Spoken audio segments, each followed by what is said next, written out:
बहुत समय पहले की बात है। एक छोटे से गांव में राजू नाम का एक लड़का रहता था। वह बहुत ही शरारती और नटखट था।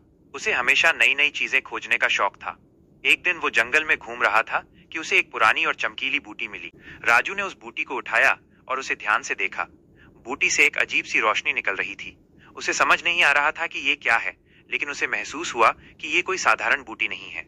वो बूटी को लेकर अपने घर आ गया। रात में जब सब सो रहे थे, राजू ने बूटी को फिर से देखा। बूटी अचानक चमकने लगी और उसमें से एक छोटी परी निकली।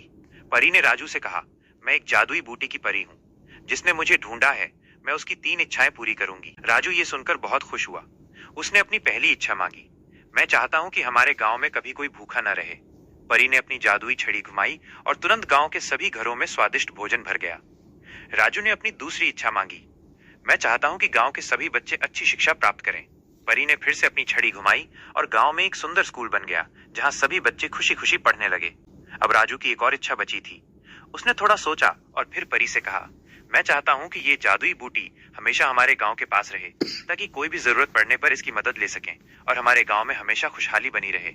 परी ये सुनकर बहुत प्रसन्न हुई, क्योंकि राजू ने अपनी आखिरी इच्छा भी दूसरों की भलाई के लिए मांगी थी। परी ने राजू की इच्छा पूरी की और बूटी को गांव के केंद्र में एक सुंदर पेड़ के नीचे स्थापित कर दिया। वो बूटी एक चमकते हुए पत्थर में बदल गई, जो हमेशा गांव को रोशन करता रहा। गांव वाले राजू की बुद्धिमत्ता और निस्वार्थता से बहुत प्रभावित हुए। राजू एक हीरो बन गया और उसने दिखाया कि असली जादू दूसरों की मदद करने में है।